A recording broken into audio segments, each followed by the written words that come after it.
They said it wasn't worth the rope to drag it away. A half-wild Mustang, limping, scarred, and silent, stood forgotten at the edge of the livestock market. Most turned their backs.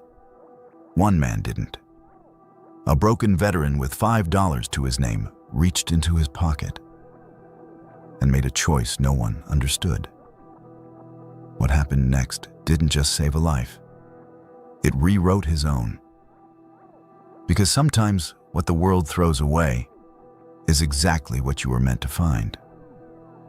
Before we dive in, let us know where you're watching from. And if you enjoy this story, don't forget to subscribe. The morning air in Red Valley bit sharper than usual. Wyoming at the end of October was a place where the seasons seemed to change in a single gust of wind. And that morning, it carried with it the edge of winter. Frost clung to the wooden fences lining the main road, glittering faintly in the pale sun, and every breath turned to vapor before it drifted away. The small town sat nestled in a shallow valley, no more than a few hundred families scattered among weathered houses and faded barns, with one narrow strip of shops serving as its spine. On Saturdays, the valley stirred to life. The weekly livestock market had been held on the same dusty lot for as long as anyone could remember. Farmers brought cattle, sheep, and horses in from the surrounding ranches, and neighbors gathered whether they intended to buy or not. The market was as much ritual as commerce, a place to shake hands, share gossip, and keep alive a rhythm older than the town itself. By mid-morning, the market yard was buzzing.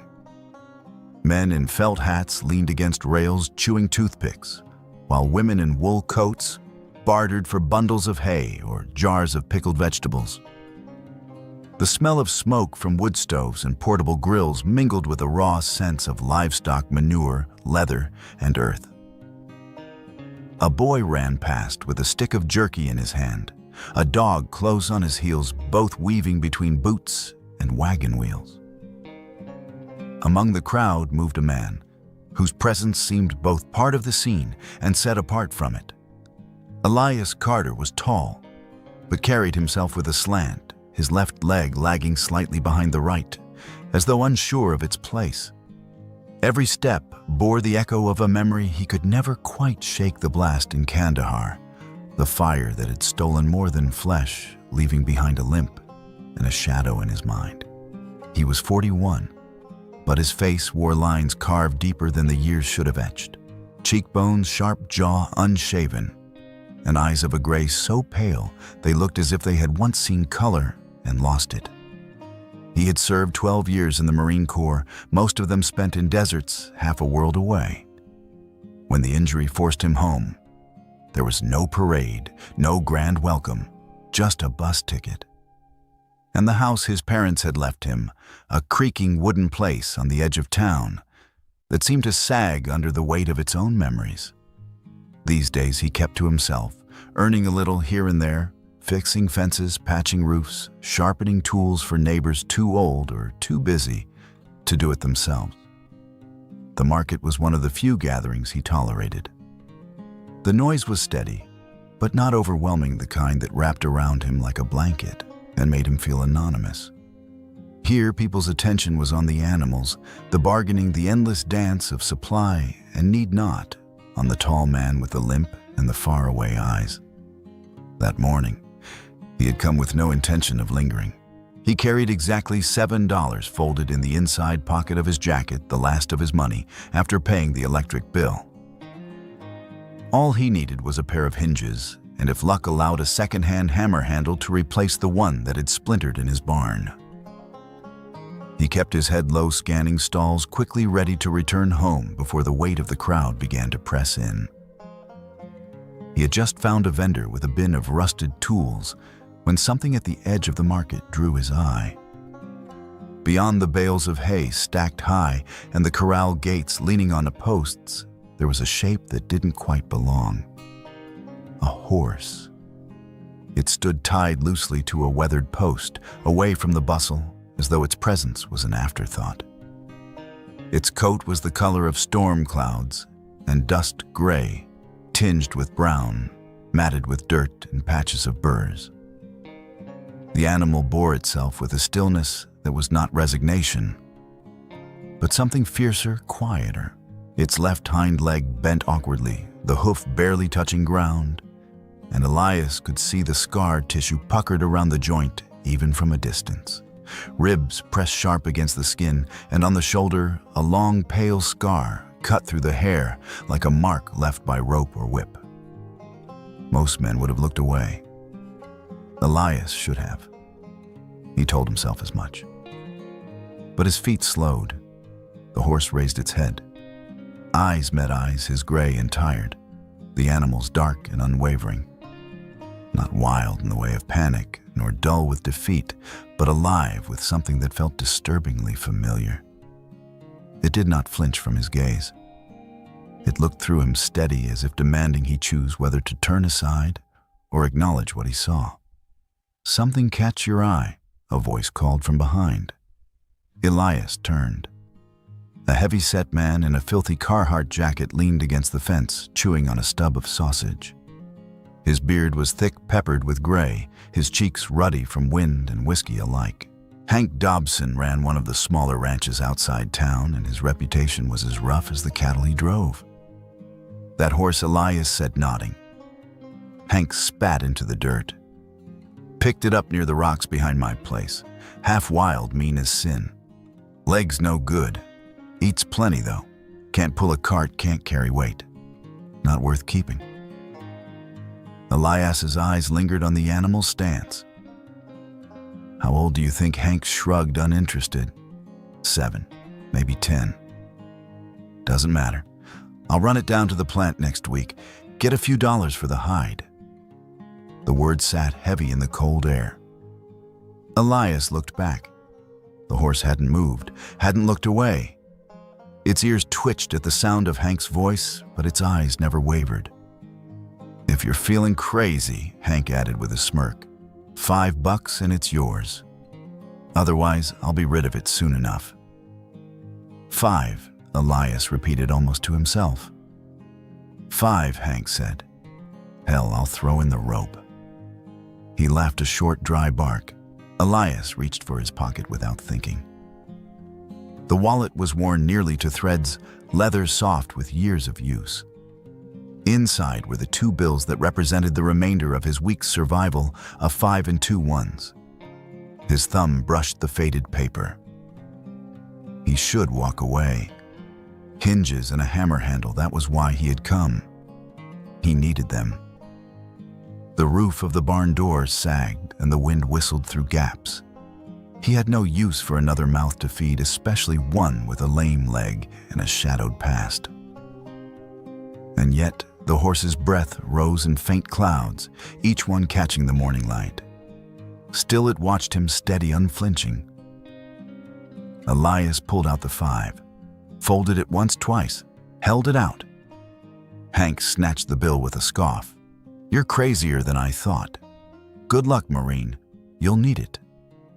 The man wandered off, chewing the last of his sausage, leaving Elias with a frayed rope in hand, and a silence that pressed closer than the crowd around them.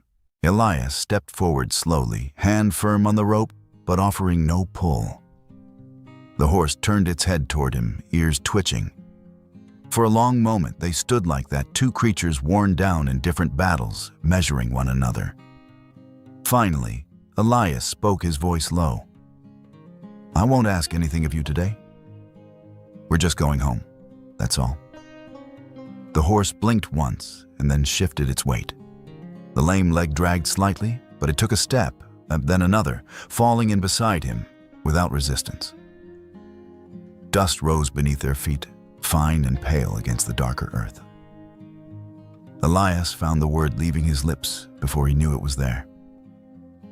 "Dusty," he murmured. "That's your name." The sound felt right, rough-edged, and simple. He repeated it louder this time, as though testing it against the morning. "Dusty. Like me. Dirty, broken, forgotten."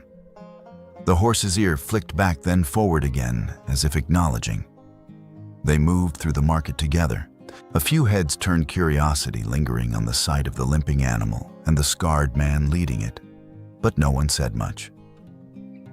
To them, it was just another oddity in a place full of them. A poor veteran wasting his last bills on a crippled Mustang that was hardly worth more than a shrug. But to Elias, each step felt like a drumbeat inside his chest. The weight in his hand was not rope, but connection, fragile and new. He could not explain why. He only knew that for the first time in years, as he led Dusty down the road out of town, he did not feel entirely alone. Snow began to fall in thin flakes, drifting lazily from the gray sky. They landed on his jacket on Dusty's tangled mane and melted slowly with the warmth of their bodies. The road stretched ahead quiet, leading toward the old wooden house that waited at the edge of the valley.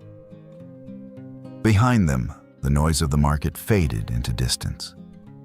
Ahead, there was nothing certain, yet side by side, man and horse, they walked into it together.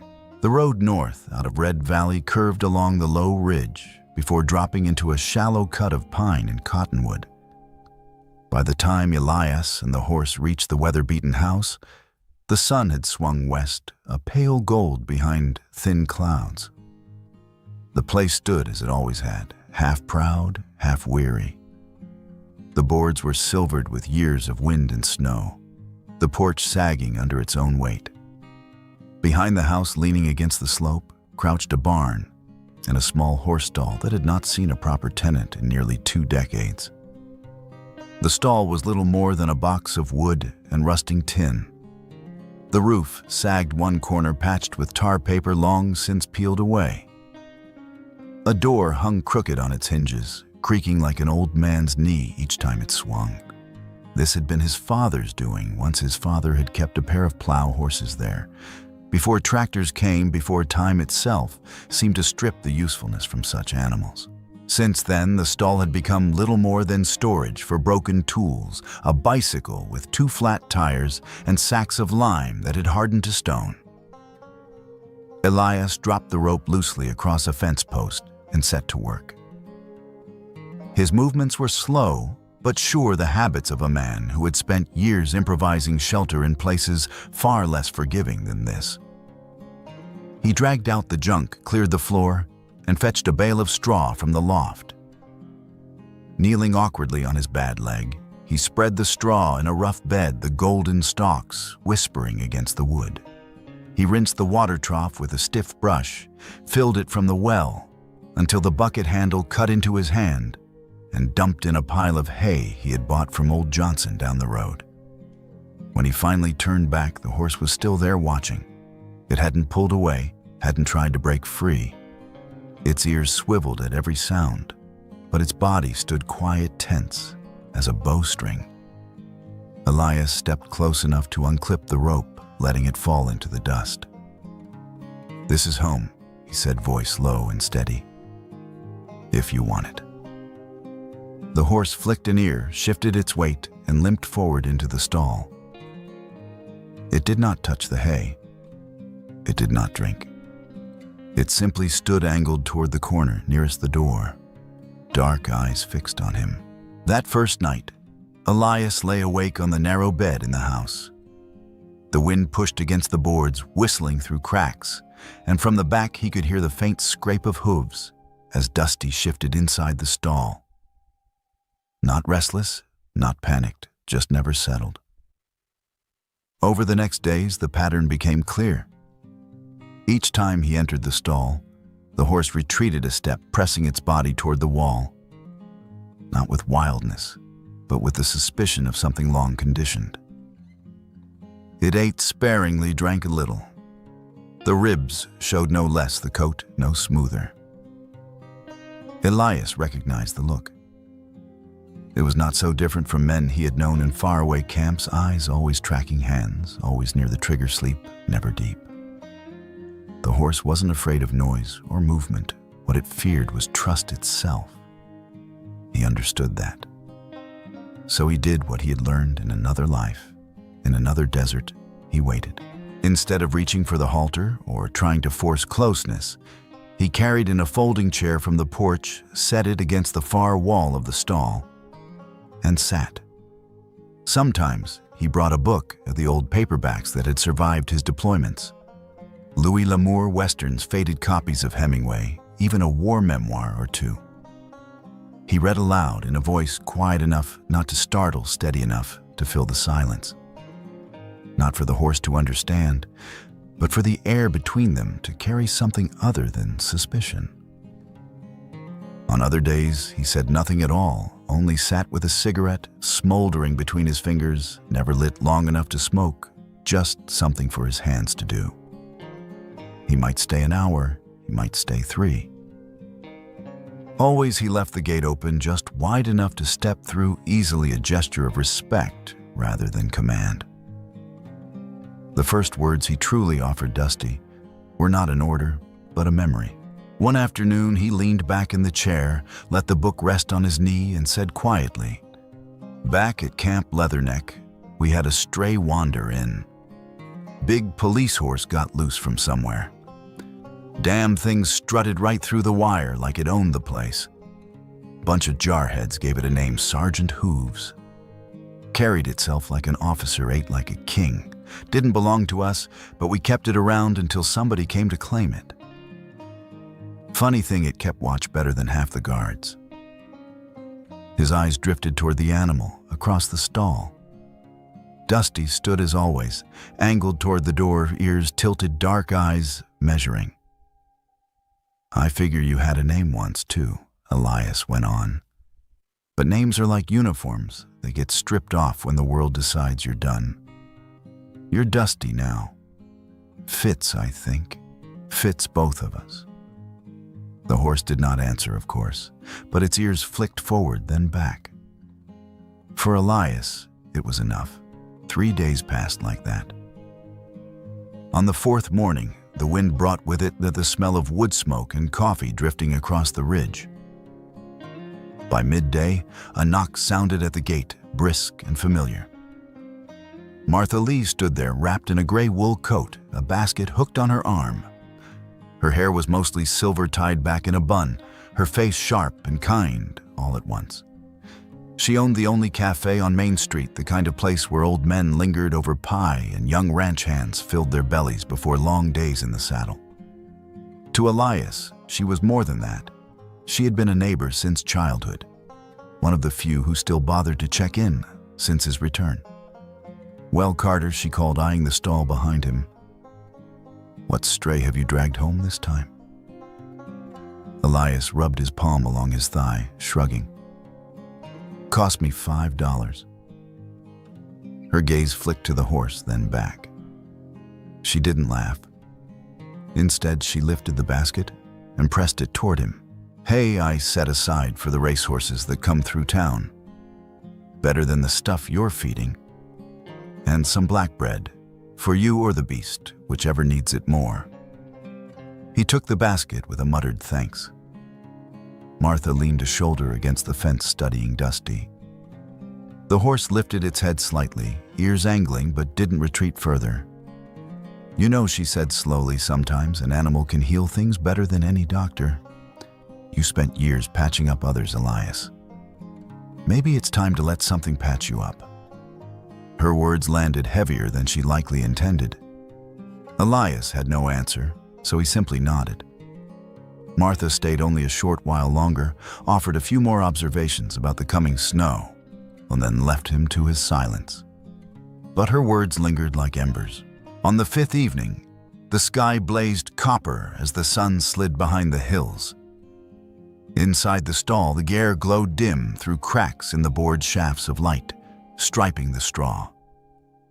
Elias sat as he always did, chair tipped back slightly, voice low as he read the final page of a chapter. He did not notice the change at first. The sound was too subtle, too familiar. But gradually, the scrape of hoof against straw grew closer. He stopped mid-sentence, realizing the distance had shortened. He did not turn his head. His pulse quickened, but he forced his breathing even. The book remained open in his lap, though he no longer saw the words. The steps came slowly, one then another. He heard the shift of weight, the faint rustle of mane brushing against wood. Then, gentle as a question, a touch against his shoulder. Warm, damp, the press of a muzzle testing the boundary between fear and trust. Elias froze, then let out the breath he had been holding. He lowered the book and spoke without looking up.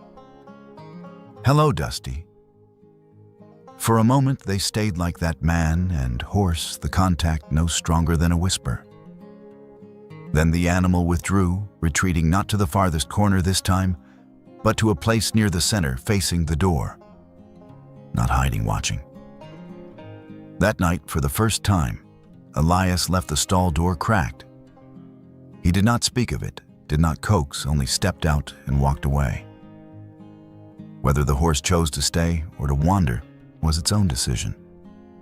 In his bed, listening to the quiet night, Elias felt something shift inside.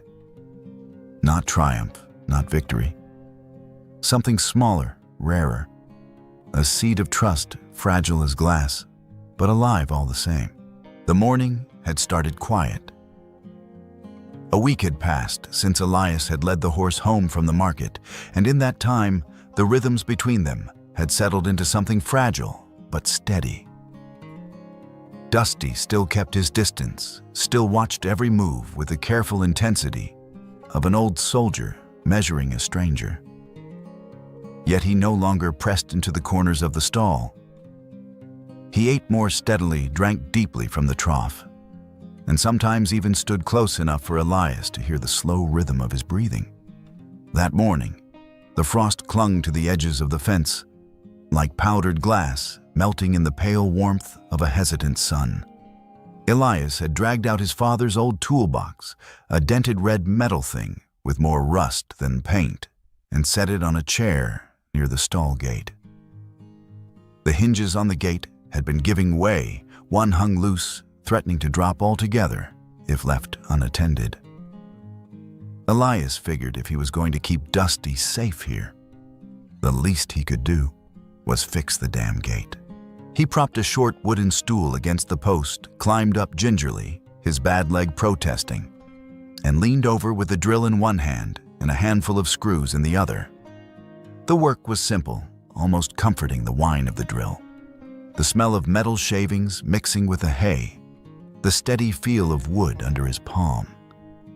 Then it happened. The old tin bucket he'd been using to hold the screws half full of nails and bolts scavenged from years past, tipped from the stool's edge. It struck the packed earth floor with a hollow clang and then bounced once and rolled, scattering its contents across the boards. The sound cracked through the air like gunfire in a canyon. Elias jerked his body, moving faster than thought. Before he knew it, his knees had buckled, dropping him low, one palm flat on the ground, head turning toward the noise. It was instinct, pure battlefield reflex, born of years in places where a sudden sound meant shrapnel, not spilled screws. For a second, the barn blurred, sand and smoke flooding in through memory. But when his vision cleared what held, his gaze was not the fallen bucket. It was the horse. Dusty had reacted faster than he had. In the space of a breath, the Mustang had swung his entire body, planting himself broadside between Elias and the source of the crash. His ears were pricked, sharp eyes wide, but not wild, muscles bunched and ready. He pawed the ground once, twice, hooves striking like punctuation, then held. Not flight, not panic, defense. The horse stood as though guarding him. Elias straightened slowly, his heart hammering in his chest, every nerve still lit. He stared at the animal lips, parting words barely more than a whisper. What the hell was that boy Dusty's only answer was the steady rise and fall of his sides, the unwavering focus of eyes fixed on the harmless bucket, as if daring it to move again. Later that same morning, once the gate was fixed and his pulse had settled, Elias found himself pacing the stall. He couldn't shake the image, the stance, the precision of it. A wild horse born to bolt at sudden noise had not only stood his ground, but placed himself between danger and a man. He needed to know. Stepping into the straw, Elias squared his shoulders. His voice dropped lower, firmer, a tone he hadn't used since the desert. Stand. The word echoed just slightly in the hollow space, clipped and final. Dusty froze. Muscles that had been shifting restlessly went still in an instant. His head-lifted eyes locked on Elias' body rooted to the earth like stone. The silence stretched. Elias moved a step to the left. Dusty's body didn't follow, only the head turned, tracking him with precision. No confusion, no hesitation. The veteran's mouth went dry. He tried again, softer this time. Easy. The horse's head lowered an inch, the taut line of his neck easing, though his hooves stayed planted. Calm. Obedience not of fear, but of training. Elias rubbed the back of his neck, his breath leaving him in a shaky laugh. Son of a bitch. That afternoon, curiosity pulled him deeper. He wanted to see if it was a fluke or something carved into the animal's bones. Standing at the center of the stall, Elias raised his right hand palm. Forward finger pointed out. Slowly, deliberately, he moved it to the side. The horse followed the signal.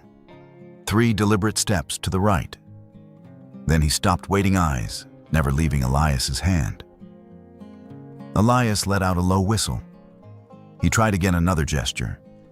He lifted his hand high, then lowered it gradually. Dusty's body eased as if on cue. The head dropped lower, his stance softened. And he shifted into a resting posture, hip cocked weight, settling on one hind leg breath, huffing slow. Exactly as Elias had seen cavalry mounts drilled to do. It was unmistakable. This was no chance reaction. These were commands, old and precise, executed with the kind of sharpness that came only from long conditioning. Elias took a step back, running his hand over his mouth. "You're not just some broken stray, are you?" he murmured. His eyes lingered on the scar running along the horse's flank, the weary strength in the lines of muscle under rough coat. "You served," he whispered, voice soft. "Didn't you, Dusty? Just like me." That night, the house was dark save for the faint glow of a kerosene lamp on the kitchen table. Elias sat hunched, shoulders curved, a chipped mug of coffee cooling between his hands. The room smelled faintly of wood smoke and old pine boards. On the table beside him lay his battered notebook, the one he had carried through deployments, pages filled with sketches, scattered thoughts, fragments of men long gone. He tapped the spine of the book against his palm, mind circling. The image replayed again and again, the horse stepping in front of him, the snap response to voice, the crisp obedience to hand. None of it belonged to an unbroken Mustang. No animal born wild would act that way, not without years of training carved into muscle memory. He thought of the men he'd served with, of the military working dogs that patrolled beside them, trained to react to words and signals the same way Dusty had. He thought of mounted patrols, police units in the city's cavalry reenactments and parades, anywhere horses still bore the weight of discipline. Dusty had been one of those. He was sure of it now.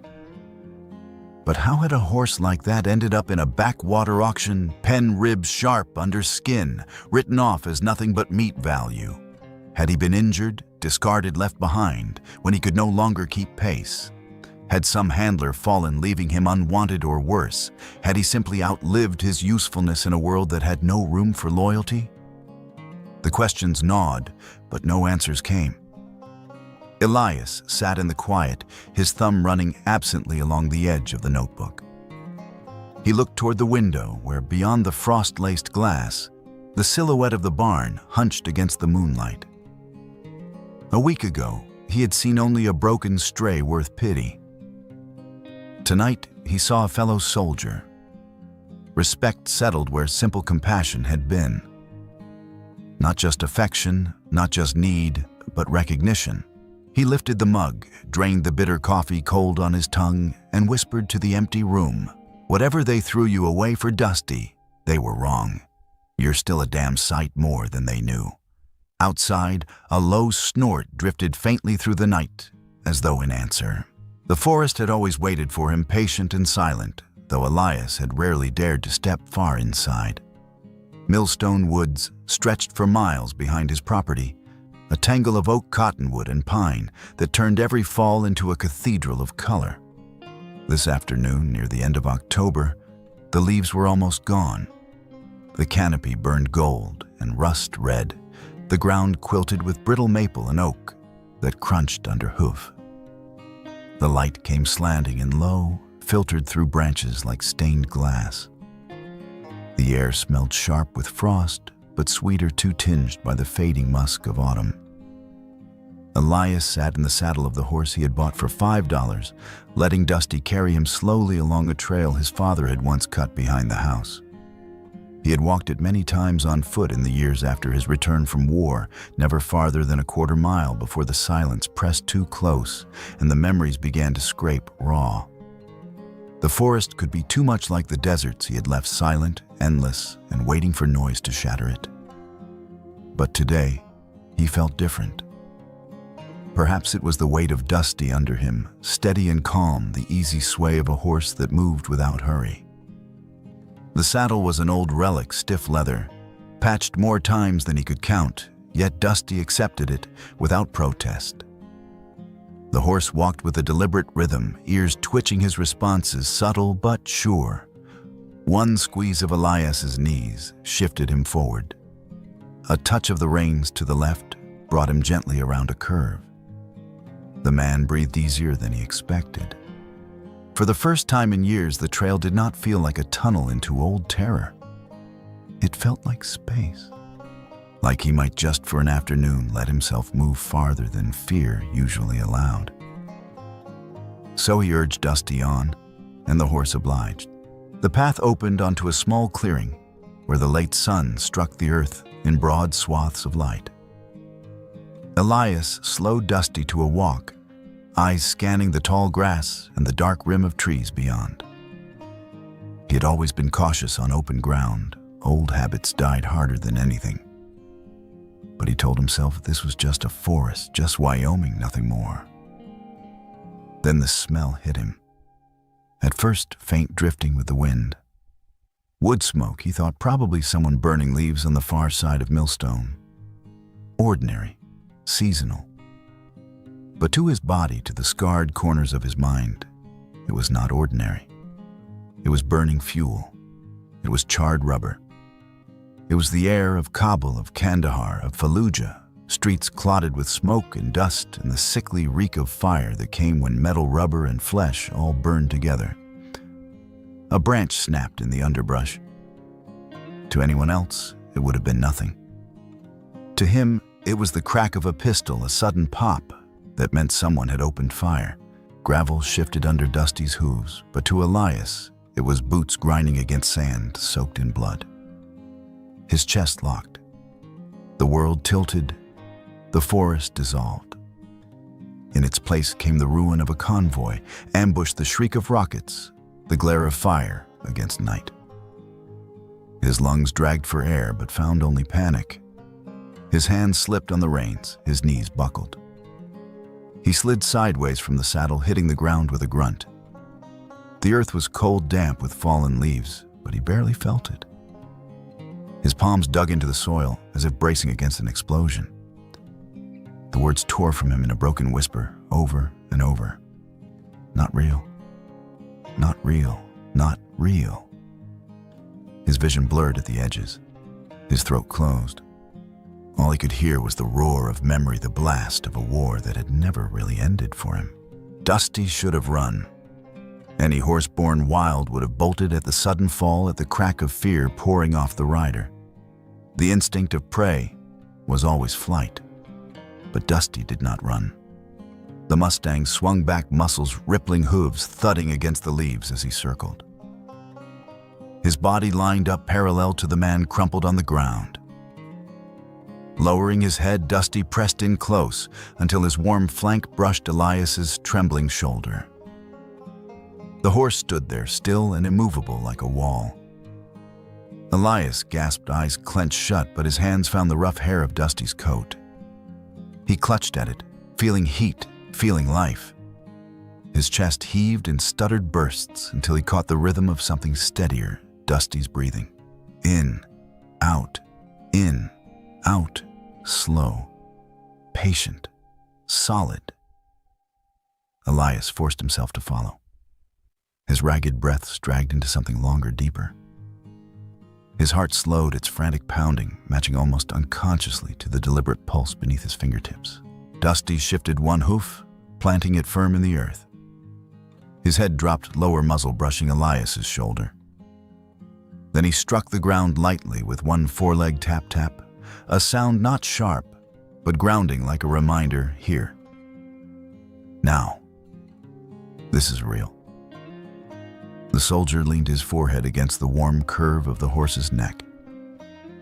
His tears came hot and silent, soaking into the rough mane. For a long time, there was no war, no battlefield, only the steady weight of an animal who refused to leave. They stayed like that until the shadows stretched longer and the last edge of panic slipped away. A faint clatter came from the trees. Elias tensed, but it was no gunfire. The sound was the measured tap of wood against roots. A figure emerged from the tree line, a man in a heavy jacket leaning on a walking stick. Carl Benton, his neighbor from the southern edge of the valley, stooped but broad in the shoulders, the face of a man who had fought his own fires long before. Age had slowed him. Carl carried a pack slung over one shoulder, a small shovel strapped to it, and a bundle of charcoal tucked in a net bag. He was gathering supplies for his stove, no doubt. His boots crushed leaves as he paused, eyes narrowing at the scene before him. Elias still kneeling in the dirt, one hand fisted in Dusty's mane. Dusty, standing tall, an unflinching body, angled protectively over him. Carl did not speak right away. For a long moment, he simply looked, a quiet gravity in his gaze. Then his voice came low, respectful. "Carter, you all right?" Elias swallowed, nodded once without lifting his head. His cheek still pressed to Dusty's shoulder. Carl stepped closer, the tip of his stick pressing into the earth with each step. His eyes moved from Elias to the horse and back again.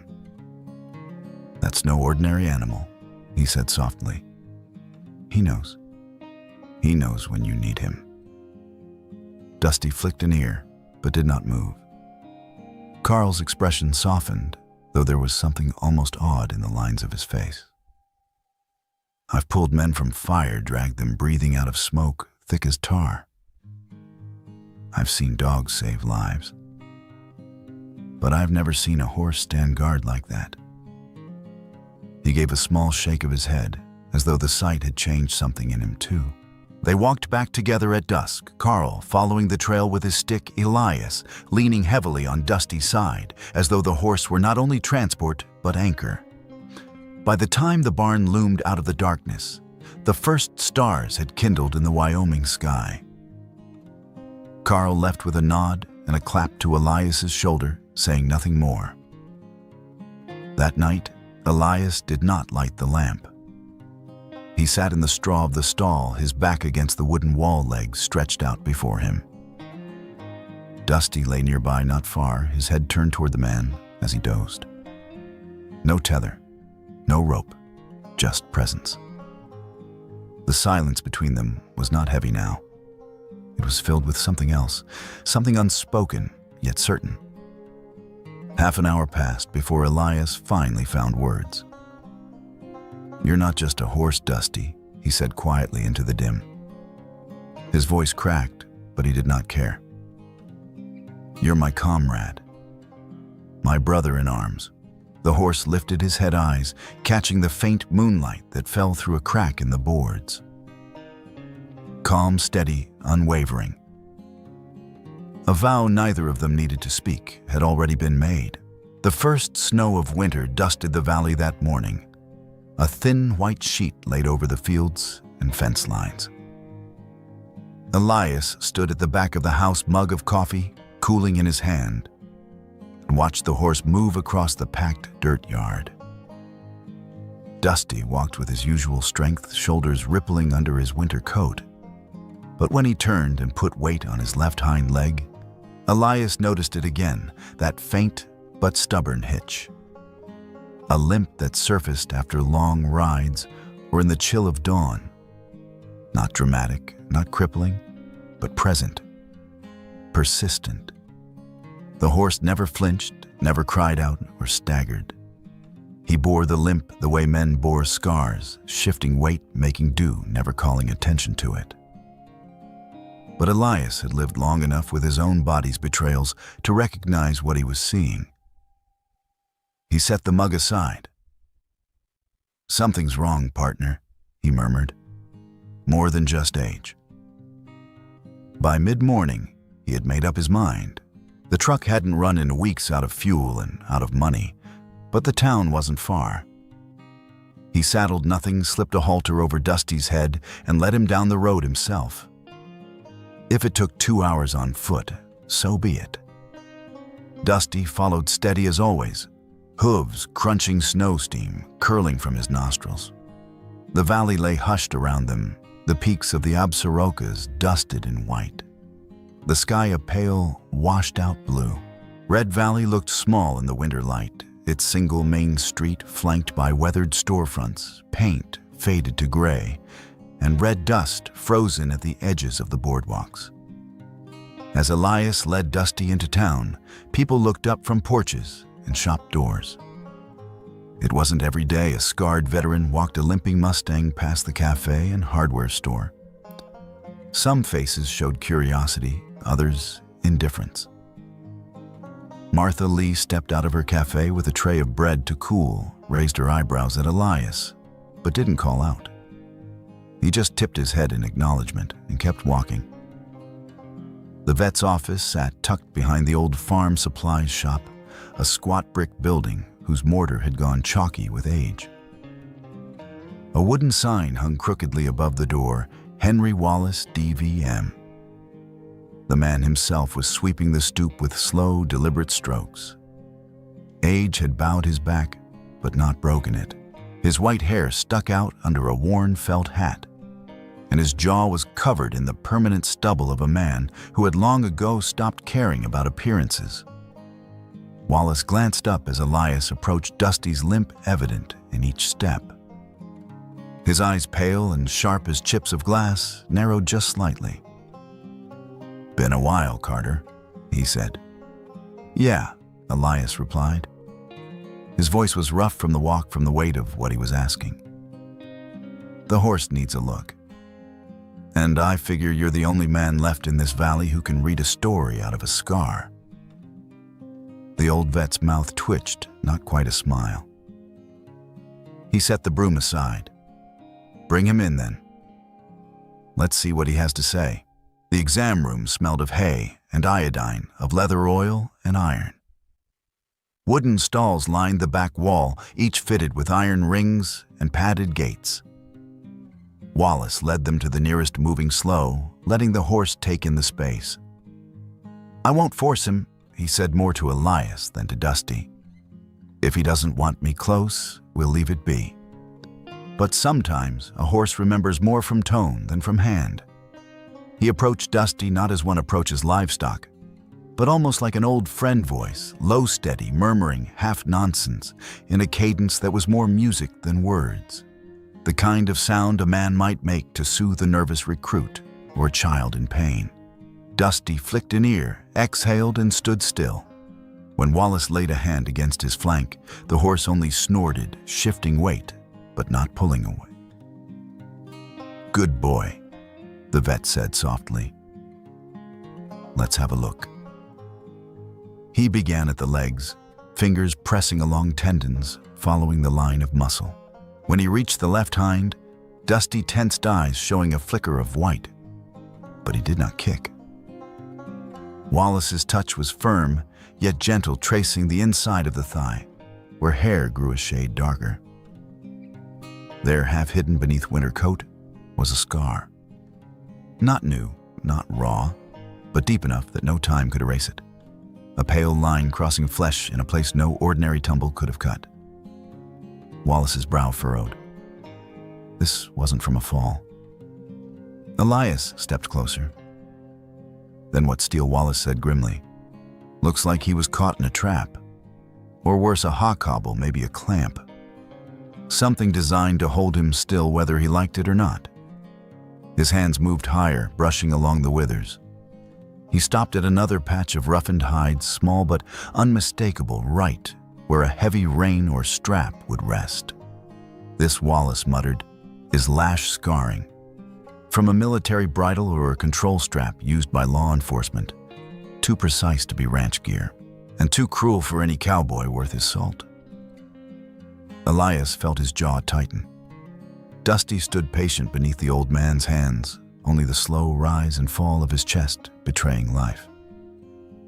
Wallace leaned back, eyes shadowed with thought. He was broken hard. Not taught, not trained, forced. Whoever worked him used pain, not partnership. But he learned their commands. Learned to obey under pressure. That doesn't come from instinct. Elias's throat felt dry. I've seen it, he admitted. He reacts to orders, to hand signals, like he's drilled. The old vet studied him, then something unreadable passing through his gaze. Then your horse served Carter. Border Patrol Police, mounted unit, hell, maybe even some private contractor outfit. But somewhere along the line, he was a soldier, just like you. The words sat heavy in the air. They left town in silence, Elias with Dusty's lead rope in hand, Wallace's words still ringing in his ears. Snow had begun again, light flakes drifting through the bare branches above the road. Dusty walked without complaint, his limp no worse than before. Each footfall landed steady as though the horse refused to acknowledge weakness. And Elias, trailing beside him, thought of marches across deserts of his own body dragging on when the mind had given up. The scars made sense now. The discipline, the way Dusty stood guard in the woods, the unflinching calm when fear should have driven him off. All of it fit together like fragments of a broken map. The horse was not wild, not just abandoned. He was discarded, used, and then cast aside when the damage grew too much for men who measured worth in utility. Elias looked at him with new eyes. You're not some throwaway, he whispered. You're a war horse. You've seen battle same as I have. Dusty turned his head, one dark eye, meeting his unreadable and yet full of something Elias could only call recognition. That night, the barn was warmer than the house. Elias dragged an old chair into the stall, sat with his back against a post, and listened to the wind scrape over the roof. Dusty stood nearby, chewing hay with slow deliberation. The lamp threw soft gold across the horse's flank, catching on the scar that ran over his shoulder. Elias watched it the way the hair grew in rough patches around the mark. He thought of his own body, the puckered line along his ribs, where shrapnel had torn through the ache in his knee that no weather could forgive. They thought you were finished, he said quietly. Too broken to keep. Same way folks looked at me when I came home, like I was a burden, not a man. He rose, crossing the space between them, and laid a hand against Dusty's forehead. The horse stilled, eyelids drooping. But I see you, Elias murmured. And I think maybe you see me too. Dusty exhaled a long, slow breath that fogged the cold air and lowered his head until it brushed against Elias's chest. The storm came quietly at first, like a whisper before a shout. Monday morning dawned gray, the kind of light that seemed to drain color out of everything it touched. A thin fall of snow drifted down over Red Valley, dusting rooftops and fences clinging to the barbed wire that lined the road. Elias Carter stood in the doorway of the barn, rubbing his palms together for warmth, and watched the flakes spin. The locals had a name for it the first turn of the season. A harmless flurry most years. Nothing to worry about. But by midday, the harmless flurry had turned on them. Clouds rolled in from the western mountains, dragging a wall of wind and white behind them. Snow poured down in sheets thick enough to erase the horizon. The mountains disappeared. Then the trees. Then the fence posts 20 yards from Elias's porch. The road out of town vanished as if it had never been there. By the time Elias lit a fire in the barn stove, the world outside was a blur of white noise, wind shrieking through the gaps in the siding, snow hammering against the roof. He had just stacked the last of the kindling when he heard the pounding on his door. The barn doors swung open, and Carl Benton stumbled inside, shoulders hunched against the cold snow plastered to his beard. Behind him came Sheriff Cole Ramirez, tall and broad in his heavy parka ice already crusting on the brim of his hat. Carter Carl's voice cracked with urgency. Abigail Turner's missing. Elias straightened slowly, brush still in hand. Carl's eyes were wild, his breath steaming in the frigid air. She lives out on the south edge, alone. Nobody's seen her since yesterday morning. Ramirez's jaw was set hard. His voice carried the weight of authority and frustration. We searched her place, checked the trails. Dogs lost the scent. Winds covered everything. The storm wailed outside, drowning the silence that followed. Elias glanced toward the stall at the far end of the barn. Dusty stood there, silent and watchful, snowflakes melting into the dark of his mane. "What about her belongings?" Elias asked quietly. Anything she would have had on her. Carl fumbled in his coat and pulled out a knitted scarf, faded purple damp with snow melt. He held it out with trembling fingers. She always wore this. Found it hanging on her porch. Elias took at the wool ruff against his calloused hands. He walked to Dusty, holding it out. "Old boy," he murmured. "Think you can help me?" Dusty lowered his head, nostrils flaring as he drew in the scent. His ears twitched, eyes sharp, body tense with sudden focus. Then he snorted and struck a hoof against the packed dirt floor, head jerking toward the trees beyond the barn doors. Elias's chest tightened. He turned back to the others. "I'll go with him." Ramirez stepped forward. "Carter, you sure about this? You've seen that storm. The dogs can't track in it. You think a half-broken Mustang can do better?" Elias met his gaze steady. Dusty doesn't track because someone tells him to. He tracks because he wants to. They set out within minutes. Elias layered himself in his thickest coat, slung a radio across his chest, and stuffed a pair of med kits into his pack.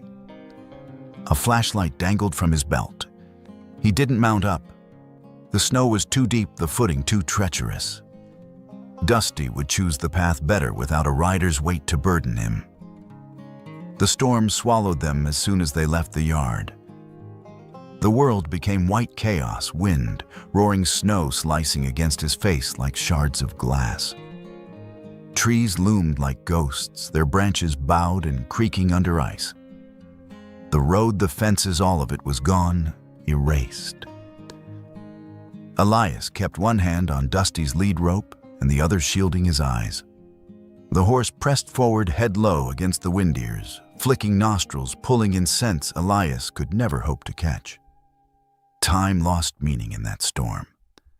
Sometimes Dusty stopped, nostrils flaring, then veered sharply away from the beaten track. Elias hesitated each time, turning left instead of right, climbing a slope where no trail had ever been cut. But always something in the horse's certainty drew him on. They crossed a half-frozen creek, ice groaning beneath their boots. Elias nearly slipped, catching himself on Dusty's shoulder. They scrambled up a slope, slick with snow melt, Dusty climbing sure-footed where Elias clawed for purchase. Fallen trees blocked the way, forcing them to squeeze through branches, whipping at Elias's face. His lungs burned. His fingers, even inside thick gloves, throbbed with cold. More than once he faltered breath, tearing out of him, knees threatening to give. But every time he looked up, Dusty was there, unflinching, forging ahead. Hooves breaking through the drifts as if the storm itself bowed around him. Elias gritted his teeth and followed. 40 minutes into the march, Dusty stopped. His body stiffened, nostrils flaring hard, head dropping low. He pawed at the snow ears locked forward. Elias swung the flashlight down. At first, he saw nothing, just a blank drift of white. Then faintly under the surface, a groove. A drag mark half smothered by the storm. "Good boy," Elias whispered. Dusty surged forward, tugging on the rope. Elias stumbled after him as the horse pushed through brush and snow, weaving off the faintest traces of trail. Then the beam of the flashlight caught a shape. A fallen tree lay twisted on its side roots, clawing at the air. At its base, sheltered by branches and drift, was a hollow. And in that hollow lay a body. Dear God. Elias dropped to his knees. Abigail Turner was curled against the trunk, her frame small under the weight of snow. Her face was pale lips, tinged blue eyes, half-lidded. Her hands clutched uselessly at her shawl. Mrs. Turner, Elias's voice broke. He shook snow from her shoulders, bent close. "It's Elias Carter. You're safe now. We'll get you home." Her eyelids fluttered. A whisper trembled out between cracked lips. "Went for firewood. Slipped. Couldn't." "Don't talk," Elias said. "Save your strength." He shrugged off his outer coat, wrapped it around her, tucking it tight under her chin. The bitter cold bit into his own arms instantly, but he ignored it, working quickly to bind her feet and hands in wool. Dusty pressed close, so close Elias could feel the warmth radiating off him. The horse lowered his flank against Abigail's legs, blocking the wind, his body forming a barrier of living heat. Elias keyed the radio with shaking fingers. "Sheriff, it's Carter. I've got her. North side of Millstone, maybe a mile past the creek bed. She's alive but cold. Need evac now." Static, then Ramirez's clipped reply, "Hold position. We're coming." The minutes stretched. Snow battered them the storm, trying to bury the hollow. Elias crouched low, his body curled around Abigail's, while Dusty stood immovable beside them, flank braced against the wind. The horse didn't move, didn't flinch, his breath rising in steady clouds. Elias found himself matching that rhythm, pulling air in slow, pushing it out steady. He thought of that night in the woods, when Dusty had anchored him through panic. Now the horse was anchoring them both. At last, light cut through the storm. Beams swept across the trees, voices shouting. Sheriff Ramirez appeared first, followed by Carl Benton and two other men carrying a stretcher. They froze when they saw the scene, Elias cradling the frail woman Dusty, standing over them like a sentinel, snow piled along his back mane, stiff with ice yet steady as a wall. Ramirez pulled off his glove-pressed fingers to Abigail's throat and exhaled sharply.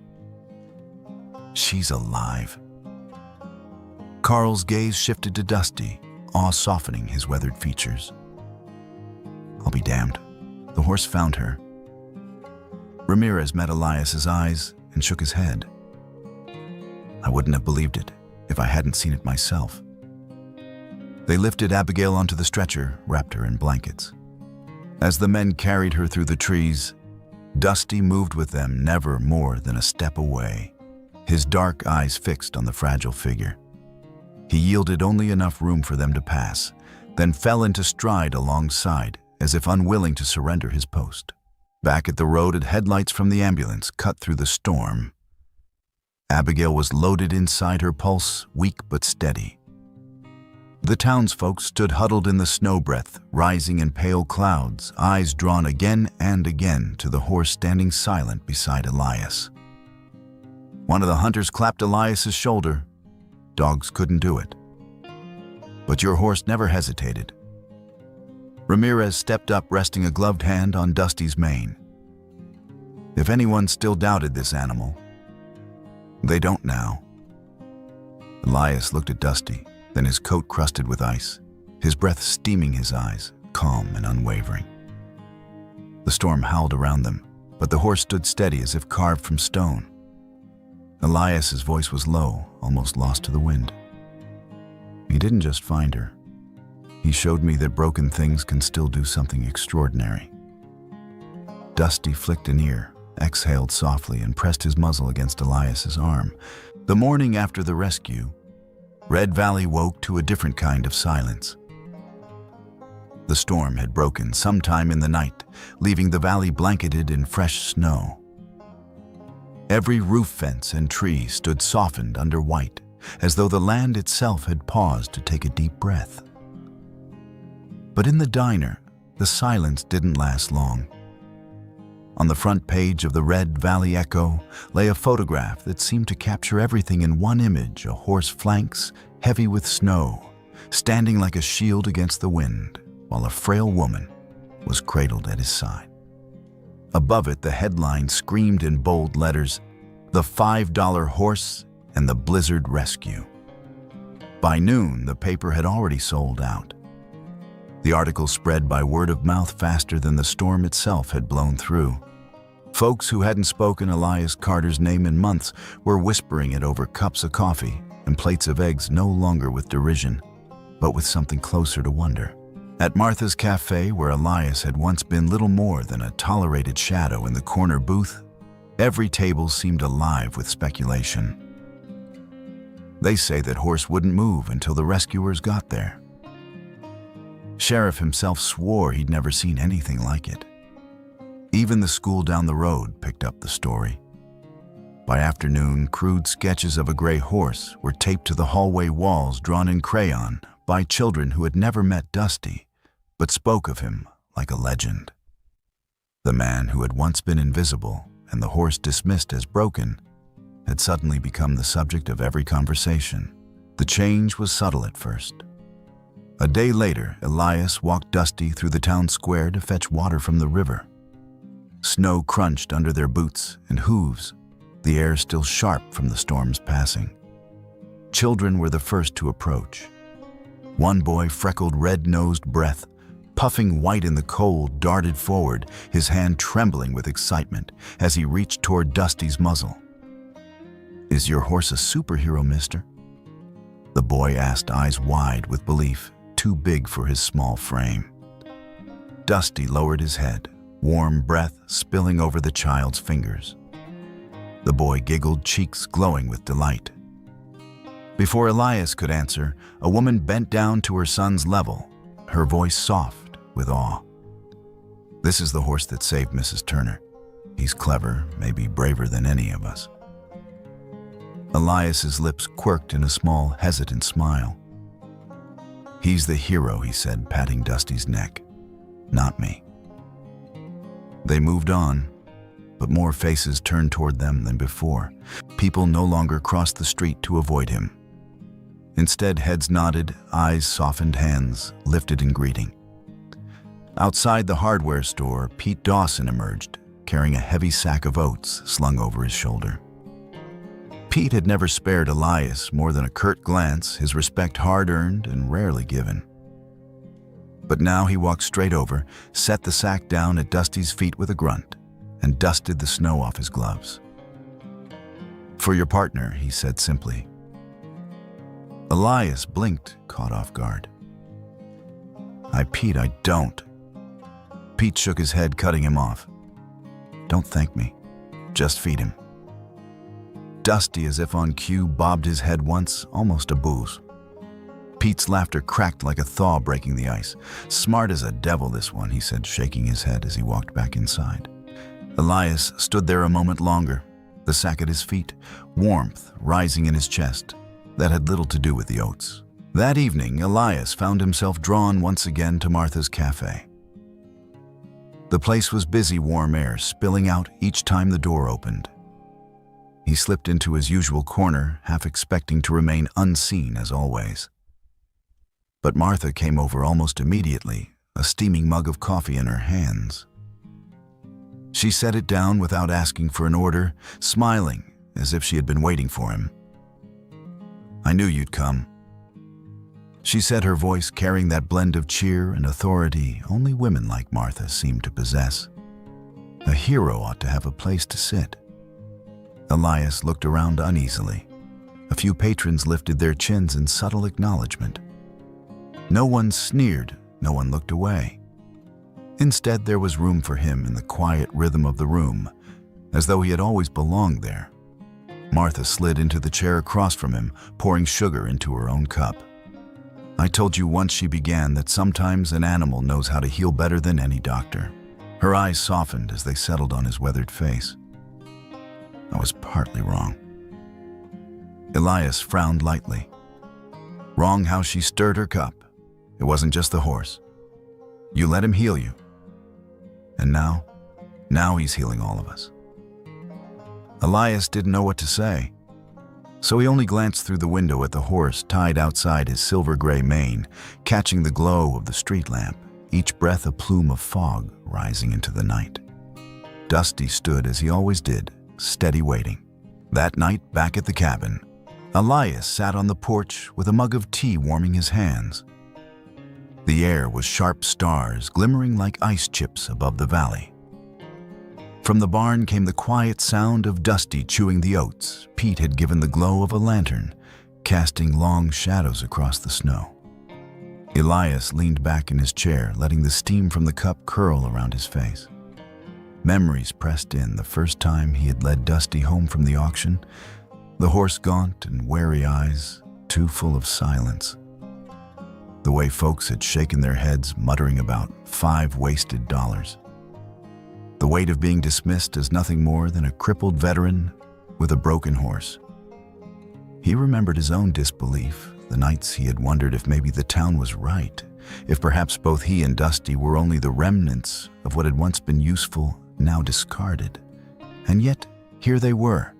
Now the horse was a symbol of hope, whispered about in town, drawn on school walls, lifted up in headlines.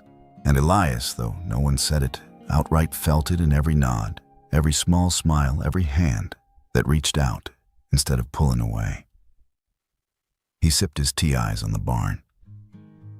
"I thought there was no way back," he murmured aloud. "But maybe. Coming back doesn't mean finding the old road. Maybe it means finding a new place to start." From the shadow, Dusty raised his head ears, pricking at the sound of his voice. A low nicker rolled from the horse's throat, curling into the night like an answer. A few days later, the winter fair filled the town square.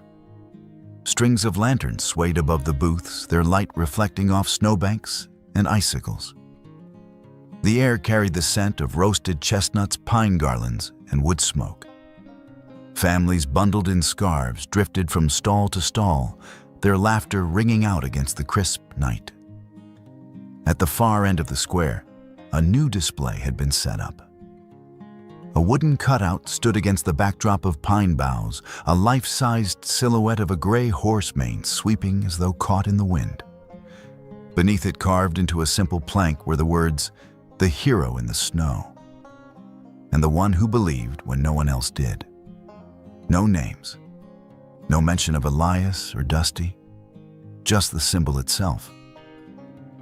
Yet everyone knew. People paused to look. Some pressed scraps of paper into a wooden box placed beside the cutout, notes scrawled in pencil, folded with care. "Thank you for reminding us that kindness costs nothing." I nearly gave up. Then I read about Dusty. Hope wears many shapes. Sometimes it has hooves. Elias stood at the edge of the crowd, hands tucked into his coat pockets, watching. He didn't move closer, didn't draw attention. He didn't need to. The warmth in his chest was enough.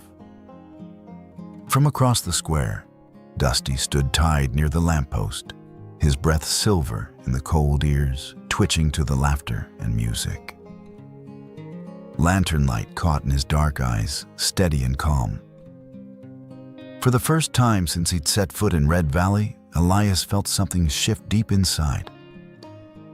Not the sharp ache of survival, not the dull weight of endurance, but the quiet, startling truth of belonging. And he knew whether the town carved statues or forgot his name altogether, it didn't matter.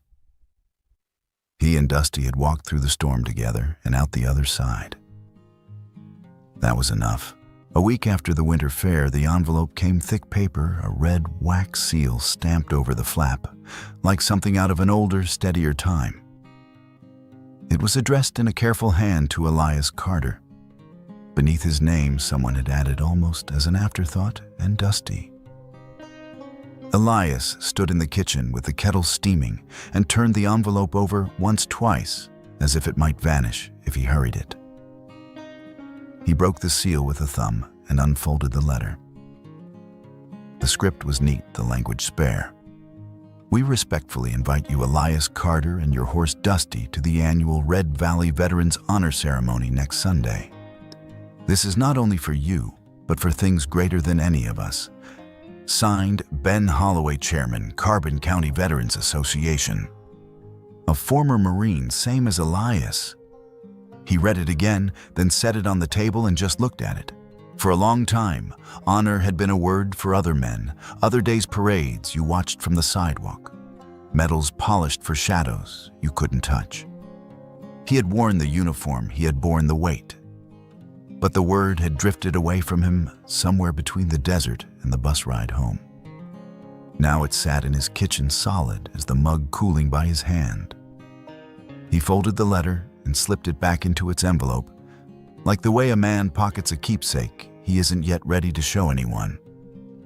Out in the yard, Dusty stamped once in the snow and lifted his head at the sound of the kettle hissing off boil, as if he knew that something had just shifted again. The town hall had been dusted and aired out its wooden pews, aligned in clean rows. Decorations were simple, almost austere garlands of pine. Along the windows, a blue banner hung above the stage without fuss or frill. At the center, the American flag stood at full height, the fabric heavy and still. On either side of the flag, framed photographs of fallen service members looked out into the room, each with a single white rose pinned to the corner. Someone had polished the brass plate on the podium until it shone. By 10, the seats were full veterans in jackets that had known their own battles with time wives and grandfathers' teenagers, in stiff church clothes, who shifted and tried to look solemn. There were ranch hands with wind-burned faces, and a few folks who had once looked past Elias in the street. Today they looked toward the front instead. A hush of respect settled and held. Elias took a seat in the first row. Dusty stood beside him, halter tied with a loop of rope to the arm of the aisle chair, more ritual than restraint. The horse was quiet, listening. He stood straighter than usual, ears alert, but easy, as if something in the room told him to mind his steps. The air smelled faintly of old wood and snow carried in on coats. A warm hand landed on Elias's shoulder. He turned and found Martha behind him, her gray coat buttoned to the throat, eyes bright. "No matter what anyone says," she whispered, squeezing, "once I know he deserves this, and so do you." He nodded, throat too tight for words, and looked forward again. When Ben Holloway stepped onto the stage, the room stilled a degree more. His hair had gone silver sometime after his last deployment. He wore a dark suit that fit him like a uniform and spoke in a voice that carried without effort. Each year he began, "We gather to honor those who served on the battlefield in our communities and in the quiet places where no one is watching." He let his gaze pass over the crowd, then rest at the aisle where a gray horse stood almost at attention. "This year we break tradition." A small ripple went through the room, then stillness again. "We break it to honor a veteran," Ben said, and a very special teammate. Because loyalty, courage, and strength are not gifts given solely to us. They are shared with us if we are wise enough to see it. The silence that followed was not empty. It was a held breath. Elias, Carter, Ben called, and Dusty. "Would you join us?" Elias had not brought a uniform. He owned none that fit the man he was now. He wore his old brown jacket and clean jeans, and he walked with his back straight and his eyes steady. Dusty followed without tension on the rope, his hooves sounding soft on the wood. As they reached the small stair, Elias didn't look at the steps. He looked at the horse. Dusty's ear flicked toward him, and they took the last stride together. At the podium, the microphone waited. Elias shifted it lower, swallowed once, and spoke. "I'm not good at this," he said. A wisp of laughter moved the air and died gently. "And honestly, I didn't think I'd ever be standing up here." He let himself look at Dusty at the clean line of the horse's neck, the new polish someone had rubbed into the old leather of the halter. Then he lifted his eyes to the room. "I bought this horse for $5, he said. "It was the last 5 I had. People told me he was a lost cause, hurt half wild, no good for work. Truth is, I didn't know what I was buying either. Maybe I wasn't buying anything. Maybe I was saying yes to something I didn't understand." He paused, the words forming around a memory he could feel in the bones. "Here's what I learned. I didn't rescue him. He rescued me." A cough somewhere at the back. The shift and breath of people listening harder. "He found a woman in a blizzard when the rest of us were blind," Elias said, voice rasping, stood over her while the storm tried to bury her. "He's taught me how to stand when I couldn't remember how. He stayed with me when I didn't deserve it. And when the worst of my nights came back to take me, he leaned against me until I could breathe like a human being again." He reached out and placed his palm on Dusty's mane. The horse didn't move. "He's not my property," Elias said softly. "He's not a tool. He is family." A woman in the third row pressed a wad of tissue to her eyes. A man beside her, knotted lips pressed tight. The sound of a chair creaking, the soft exhale of someone who had been holding breath, these made a chorus as real as applause. "I used to think honor was a word that belonged to other people," Elias went on. "Maybe it does. Maybe it belongs to anyone who refuses to leave another living soul behind. Today I'm here because a $5 horse reminded me how to be that kind of person again." He stepped back. For a heartbeat, there was silence. Then hands came together, at first uncertain, then rising, firm, sustained. It filled the hall, wrapped around the rafters, spilled out to the hallway, where the cold clung. Dusty flicked an ear at the sound and lifted his head as if acknowledging a salute. Ben was there again, holding a small round badge the size of a silver dollar. The metal caught the light, for loyalty beyond words had been engraved in a clean hand. "If you'll allow me," Ben said, crouching so that he was eye level with the horse. With careful fingers, he fastened the badge to the strap of Dusty's halter. The horse blinked and then stood perfectly still, head high, a statue breathing.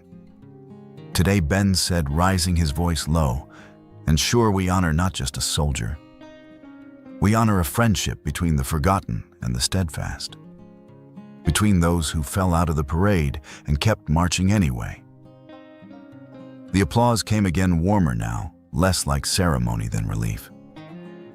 Elias bowed his head once in thanks, then led Dusty down off the stage.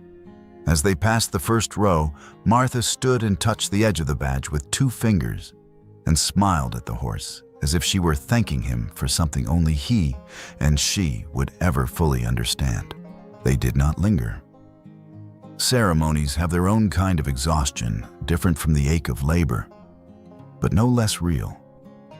And Elias felt it settle in his shoulders once the handshakes and embraces had passed. He led Dusty out through the side door where fewer people waited, and they stepped into the kind of quiet that only comes after an hour of clapping and speeches. Snow fell in fine, steady flakes. No wind now, just a hush that softened the brick and the lamplight and the edges of parked trucks. The town hall's windows glowed a gentle gold behind them. Ahead lay the road, running white and clean through Red Valley toward the south, where Millstone Woods began their dark scatter against the hills. They paused at the top of the small slope that led down to the street. Elias set his gloved hand on Dusty's mane, his touch as familiar as any prayer he had ever dared. "We survived," he said, the words a breath in the cold, then softer, truer. "From now on, we help other people do the same." He hadn't meant to say it. It rose up of its own accord and hung there between man and horse, simple as a yes. It did not feel like the oath of a lonely veteran trying to hold back a tide. It felt like a choice made in daylight to stay put, to stand up, to be useful, to be kind. The snow kept falling, but the cold seemed to shift a degree, as if the air itself had stepped closer. Dusty exhaled a plume of warm vapor and stamped once a measured thud, a nod, without words. No one watched them go. They needed no audience. Elias held the lead rope lightly, not to drag or direct, just to stay connected. Dusty walked at his side without asking which way. They both knew the road better now.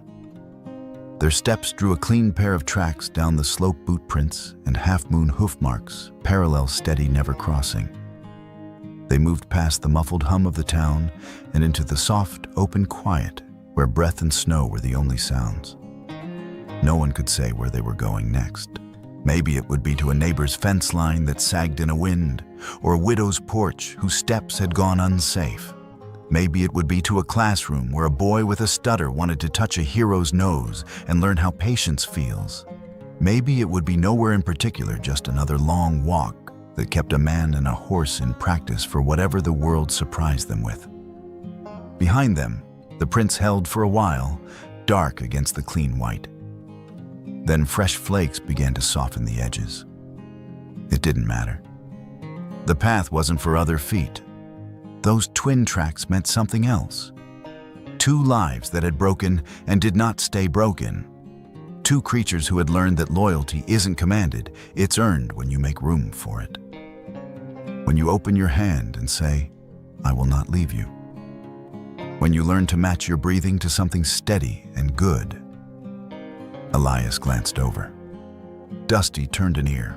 They walked on into the winter evening, side by side, leaving a quiet trail that the town would remember far longer than the snow would keep.